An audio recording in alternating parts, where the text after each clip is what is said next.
पूरे गिलगित बल्तिस्तान में ना इससे ज्यादा सुकून वाली जगह आपको नहीं मिलेगी।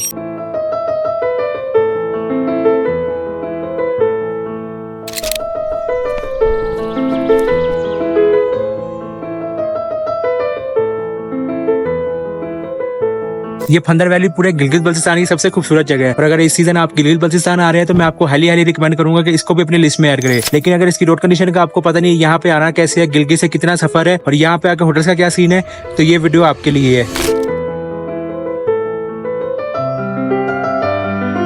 अच्छा जी, जिन्होंने तो पिछली वीडियो देखी है ना उनको पता है क्या सीन है, जिन्होंने नहीं देखी उनको मैं ब्रीफली बता देता हूँ। कल हम लोग चित्राल से फंदर आए थे शंदूर वाले रास्ते से, तकरीबन 200 किलोमीटर सफर था लेकिन 13 घंटे लग गए थे हमें यहाँ पहुंचते। लेकिन आप में से मोस्टली लोग जो है वो गिलगित साइड से आएंगे तो मैं आपको ओवरऑल रास्ता भी दिखाऊंगा, परेशान ना होगा। बाकी रूम यहाँ पे मैंने पिछली वीडियो में नहीं बताया था, तो हमने यहाँ पे ये लेक वाले रास्ते पे लिया था, मेन रोड से नीचे। मेन रोड पे भी होटल बने हुए, लेकिन जब आप नीचे लेक वाले रास्ते बनते उतरते ना तो यहाँ भी होटल बने हुए और यहाँ पे कैंपिंग वाले स्पॉट्स भी बने हुए हैं। यहाँ पे जो रूम है ना वो थोड़ा सा सस्ता मिल जाता है ऊपर मेन रोड की निस्बत। तो यहाँ पे हमें 2000 रुपए में रूम मिल गया था और मॉर्निंग में गर्म पानी भी और वाईफाई भी है। बाकी आज का सीन ये कि आज मैं पहले आपको फंदर वैली दिखाऊंगा, उसके बाद आपने डिसाइड करना है कि आपने गिलगित वाले रास्ते से आना है या नहीं। तो शुरू करते हैं हमारा आज का दिन। अच्छा जी, ये जो आपको रोड नजर आ रहा है ये आ रहा है गिलगित साइड से, और जो ये वाला रोड है ये आ रहा है शंदूर वाली साइड से। यहाँ ये मेन रोड है फंदर वाला। यहाँ से ये आपको बोर्ड लगा नजर आएगा, ये रास्ता नीचे उतरता है लेक्स के लिए। तो मैं आपको रास्ता दिखा देता हूँ, गाड़ियां वाड़ियां मुझे उम्मीद है कि लेक तक लेके जा सकते हैं। शुरू में थोड़ा सा स्टीप है, आगे मैंने भी देखा तो फिर मैं आपको सारा बताता हूँ। फंदर वैली के मेन पॉइंट ये है जो मैं अब आपको दिखाने लगा हूँ। यहाँ से नीचे उतरते हुए आपको इतना इशू नहीं बनेगा क्योंकि रास्ता ये प्लेन ही है, लेकिन जब आप वापसी चल रहे होंगे तो फिर आपको गाड़ी थोड़ी सी भगा के चलानी पड़ेगी, तो ये बात अपने माइंड में रखिएगा। इस होटल में हम लोग रुके थे,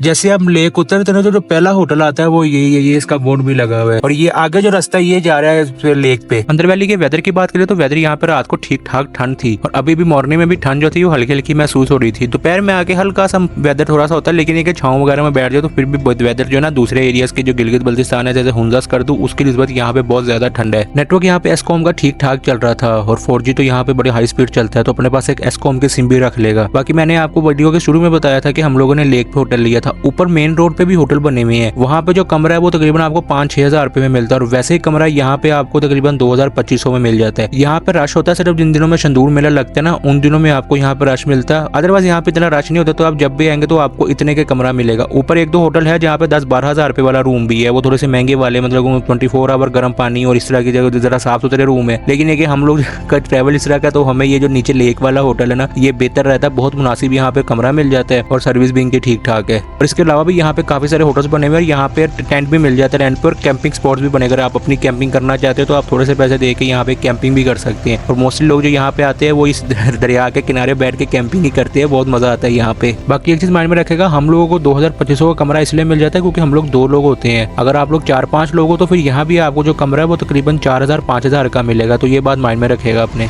बाकी आगे आके जो रास्ता था ना ये थोड़ा सा फिर इस तरह कीचड़ वाला हो जाता है, तो बारिश में आपने थोड़ा सा माइंड में रखना है कि बारिश में आपको रास्ता स्लिपरी मिल सकता है। यहाँ से मुड़ते ही ना लेक वाला रास्ता शुरू हो जाता है, मतलब जो ये सीधा रास्ता है ये अब लेक पे जा रहा है। यहाँ से आगे गाड़ियों को मसला बनेगा, एक पैच आता है वो मैं आपको वापसी पे दिखाऊंगा, क्योंकि आगे आके ये रास्ता ना इस तरह नैरो हो जाता है और ये सिर्फ बुशेस निकले हुए, तो यहाँ पे ना आपकी गाड़ी को स्क्रैचेस लग सकते हैं। तो ये थोड़ी सी बात माइंड में रखेगा क्योंकि आगे फिर ये रास्ता जिस तरह आप लेक के पास जाएंगे उस तरह नैरो होता जाएगा। तकरीबन 15 मिनट लगे हमें यहाँ आते हुए, हम काफी आगे आ गए हैं। वैसे तो ये हम लोग इस रास्ते से हैं लेकिन एक रास्ता यहाँ से भी आता है। बाकी लेक कैसे लगती है वो आप खुद देख लें।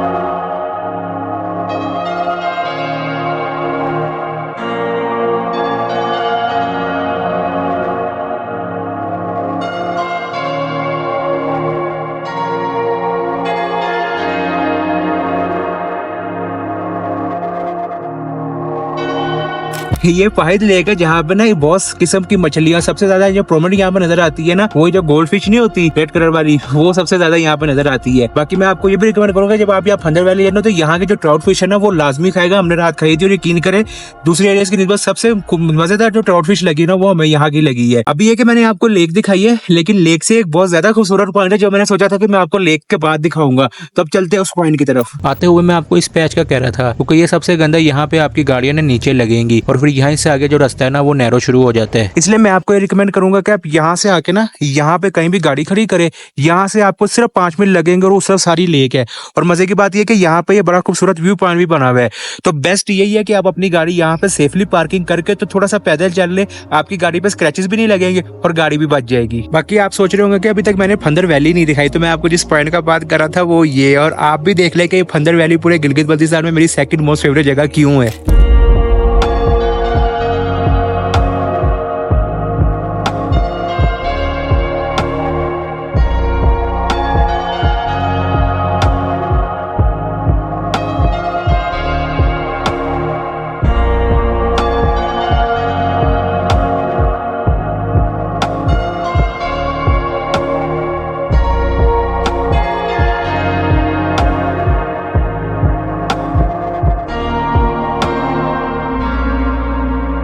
आई होप आपको ड्रोन शॉट पसंद आए होंगे। ये जो फंदर वैली है ना, इसकी जो एलिवेशन है ये तकरीबन 10,000 है। बाकी पूरे गिलगित बल्तिस्तान में मैं और एरियाज में भी गया, उस भी गया, और ना ही आपको इस तरह का वेदर मिलता है और ना ही इतना यहाँ पे जितना यहाँ पे सुकून है ना, यहाँ पे उन जगह पे आपको जाके इतना सुकून मिलता है। और मैं आपको ये कहूँगा अगर फंदर वैली आते हैं ना तो कम से कम 2 दिन लेके आए। एक दिन आप पूरा इसके दरिया के पास बैठ के अपनी कुकिंग वगैरह कैंपिंग वगैरह करें और अगले दिन उठ के फिर इसको थोड़ा बहुत एक्सप्लोर करके तो वापस गिलगित आ जाए। बाकी अभी टाइम हो रहा है तकरीबन 9:02। अब मैंने आपको पीछे शुरू में बताया था कि मैं आपको इसकी रोड कंडीशन भी दिखाऊंगा। तो हम यहाँ से अपना सफर गिलगित के लिए शुरू करने लगे हैं। बस अब यहाँ पे हम नाश्ता कर ले, नाश्ता करके तो फिर अपना सफर आगे शुरू करते हैं। दिल नहीं कर रहा यहाँ से आगे जाने का, लेकिन ये कि जाना तो पड़ेगा। फंदर वैली से गिलगित का ट्रैवल डिस्टेंस ऑलमोस्ट 170 किलोमीटर है। गूगल आंटी तो आपको कहती है कि आप 5 घंटे में पहुंच जाएंगे, लेकिन आपने उस पर बिल्कुल भी एतबार नहीं करना। ऐसा मैं क्यों कर रहा हूँ ये आपको थोड़ी देर में पता लग जाएगा। बाकी फंदर वैली से निकलते स्टार्टिंग में रोड थोड़ा सा खराब आया था, लेकिन जैसे ही फंदर वैली से आप एग्जिट लेते तो फिर ये थोड़ी देर के लिए कारपेटेड रोड आता है। लेकिन आगे आके फिर जो ये रोड है ना ये टूटा शुरू हो जाता है, क्योंकि इस रोड पे काम हो रहा है सी पैक का। और फंदर वैली से आगे फिर हमें काफी देर तक इस तरह के रोड पे सफर करना पड़ता है। ये कि गाड़ियां वाड़ियां आ जाती है, लेकिन आपको थोड़ी सी एहतियात करनी पड़ती है, क्योंकि छोटे मोटे पत्थर वगैरह पड़े हुए होते हैं। एक चीज इस रूट पे अच्छी थी कि इंटरनेट जो था ना वो चल रहा था, उस वजह से काफी टाइम जो था ना पास हो जाता था। तो रोड का जो ये टॉर्चर था ना इतना फील नहीं हो रहा था। लेकिन स्टार्टिंग में एक चीज और भी अच्छी थी कि जैसे जैसे मेन एरिया था ना, जैसे पीछे फंदर था, फंदर के बाद ये पिंगल आया, तो जिस तरह मेन एरिया के अंदर से गुजरते थे ना तो रोड बेहतर हो जाता था। लेकिन जैसे मेन एरिया क्रॉस करते हैं तो फिर से ये रोड जो है ना टूटी शुरू हो जाती है। पिंगल से जैसे थोड़ा सा आगे आए तो हमें आगे रास्ता लगा के पहले बंद है। मैंने उतर के जाके देखा तो ये जो डाले वाले थे इनसे ना गाड़ी लाई नहीं जा रही थी, क्योंकि इस साइड पे पत्थर पड़ा था और उस साइड पे खाई थी और ऊपर काम कर रही थी मशीन जो पत्थर तोड़ने वाली होती है। तो ये थोड़ा सा पैनिक भी कर रहे थे कि इनकी गाड़ी पत्थर के साथ न लग जाए, और उस तरफ खाई थी। तो मैंने इनको थोड़ा सा रास्ता बना के दिया और मैं ऊपर से वो जब मुझे पत्थर गिरने की आवाज आई तो मैं पीछे को आया। तो इतनी देर में इनके साथ 2 बेटे भी थे, किसी शादी पे जा रहे थे। तो इनके बेटों को ये था कि अब्बा दरिया में जाता है तो चाहे हम लोग उस फंक्शन में पहुंच जाए। तो इनके बेटों ने इन्हें थोड़ा सा मिस गाइड किया और इन्होंने गाड़ी एकदम ऐसे करके गुजारी, तो गाड़ी थोड़ी सी दरिया की तरफ चली गई। 4x4 इनका लगा नहीं था, जिस वजह से गाड़ी जो थी यहाँ पे फंस गई। लेकिन अल्हम्दुलिल्लाह ये कि बचत हो गई है, गाड़ी हुई नहीं। तो हम लोग फिर इनको बताया कि थोड़ा सा सब्र करें। हमने खड़े होकर फिगर आउट ही कर रहे थे, तो इतनी देर में काफी सारे लोग आ गए और ये मशीन भी आ गई। तो पहले सोचा था कि इस मशीन से इसे टोचन करके खींचते हैं, लेकिन फिर लोगों ने इनको समझाया कि कुछ नहीं होता। तो एक साइड पे वजन डाल के तो फिर ये गाड़ी आगे निकल गई। लेकिन ये कि अभी हमारा भी 40 मिनट यहाँ पे जाया होने थे, क्योंकि ये जो मशीन थी इसने पत्थर हटाने थे। ये पत्थर हटाती उसके बाद रास्ता खुलता। खैर ऑलमोस्ट आधे घंटे बाद ये रास्ता खुला। और पीछे मैं आपको इस मशीन का कह रहा था, ऊपर ये मशीन लगी हुई थी, कुछ इसकी आवाज थी, इसको मेरा ख्याल जैक हैमर कहते हैं। तो ये पत्थर तोड़ रही थी, तो इसको नहीं पता था कि हम लोग नीचे खड़े हुए हैं। इस वजह से वो जो डाले वाले थे वो पैनिक कर रहे थे और मैं भी इसी वजह से डर के पीछे भागा था कि पत्थर ऊपर ना जाए, क्योंकि पत्थर ना मुसलसल नीचे आ रहे थे। आपको भी इस रूट पे ना यही इशू फेस करना पड़ेगा, लेकिन होपफुली ये रास्ता ना 2 साल तक बन जाएगा।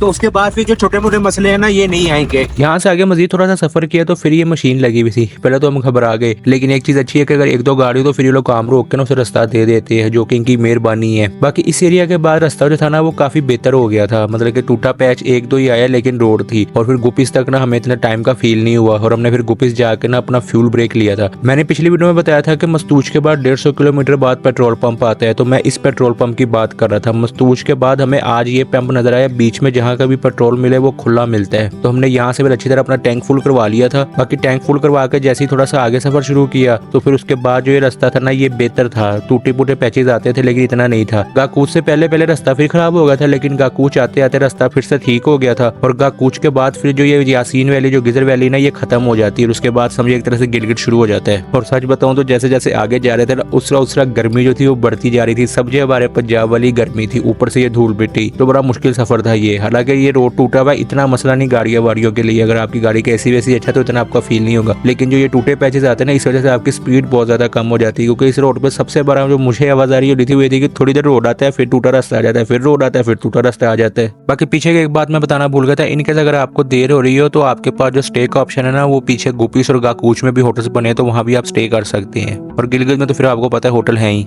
गिलगित से तकरीबन 40 किलोमीटर पीछे है और अभी टाइम तकरीबन हो रहा है 3:46 और वो कह रहे हैं कि 6 बजे रास्ता खुलेगा। अभी अब देखते हैं कि अभी यहाँ से तकरीबन 1 घंटा आगे गिलगित और अभी 6 बजे 2 घंटे, अब समझ नहीं आ रही क्या करने, तकरीबन 2-2.5 घंटे। देखते क्या होता है। अब इस पॉइंट तक हम लोग इतना उकता गए थे कि हम लोगों के बराबर ही एक रास्ता जा रहा था, हमें नहीं पता था रास्ता कहाँ जाता है, लेकिन हमने जिम्मी उस पे डाल दी। कहाँ जा रहे हैं, क्यों जा रहे हैं, कोई पता नहीं, लेकिन जिधर जिधर ये रास्ता जा रहा था हम उस तरफ जाते रहे।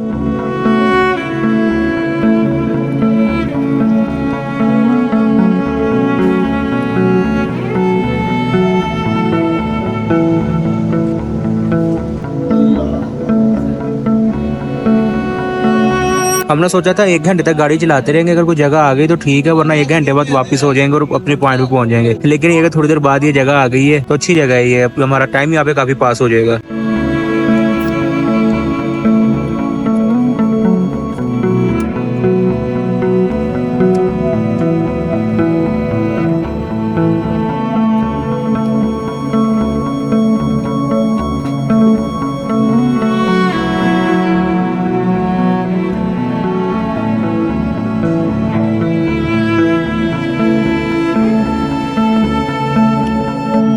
और किसी एरिया में इस तरह चिप्स लेकर अपनी चाय बनाते ना तो जो होटल वाले वो गले पड़ जाते हैं कि भाई चाय भी हमसे लो, लेकिन ये गिलगित बल्तिस्तान है, यहाँ पर ये सीन नहीं है। बाकी वाकई यहाँ पर टाइम का पता नहीं लगा, 5:30 हो गए हैं। हमें मेन रोड जाते हुए तकरीबन आधा घंटा लग जाएगा, तो होपफुली जब तक वहाँ पहुंचेगा ना रास्ता खुल गया होगा। ये वर्किंग आवर्स है इस रूट के और ये रास्ता दिन में मल्टीपल पॉइंट्स पे बंद भी होते हैं, तो ये बात अपने माइंड में रखेगा इस रूट पे आते हुए। बाकी हमें जब सुबह फंदर से निकले थे तो पता लगा था कि गाकूच के बाद गिलगित वाले रास्ते पे शेर किला के बाद आपको कहीं ना कहीं रोड मिलेगी, मतलब कि रोड का आसफाल्ट जो है वो ढल गया है, तो हम इसी नीयत से के ढल गया होगा। लेकिन नहीं, आगे रास्ता ना खराब था, नैरो भी था, क्योंकि इस रास्ते पे फिर मजीद जैसे आपको बता रहे हैं कि मुसलसल इस रास्ते पे मल्टीपल जगहों पे इन्होंने काम छेड़ा हुआ, जिस वजह से कई जगह बहुत ज्यादा खुला हो जाता है, कई जगह बहुत ज्यादा नैरो हो जाता है। और ये जो पैच था इस पर तो गाड़ी भी एक एक ही गुजरती है, सामने से आने वाली गाड़ी को बड़े हिसाब से रास्ता देना पड़ता है। बाकी आगे आए तो लकीली हमें ये पैच नजर आया नया एसफाल्ट रोड का, लेकिन ये वही टॉर्चर था कि थोड़ी देर रोड आती थी फिर टूटा रास्ता, फिर रोड आती थी फिर टूटा रास्ता। लेकिन ये करते कराते अल्हम्दुलिल्लाह हम लोग गिलगित जो थे ना शाम में पहुंच गए। तकरीबन सुबह 9:15 बजे निकले थे और अभी 7:15 हो गए, 10 घंटे लग गए हमें फंदर से गिलगित आते हुए। तो आप खुद ही अंदाजा लगा ले कितना ज्यादा टॉर्चर है। बाकी मैंने वीडियो के शुरू में आपको बताया था कि हम लोग संदूर से फंदर आए थे, और जो ये आज सफर किया नहीं, यकीन करें कल जो सफर था ना वो इससे ज्यादा टॉर्चर था। ऐसा मैं क्यों कर रहा हूँ उसके लिए आप ये वीडियो देख लें।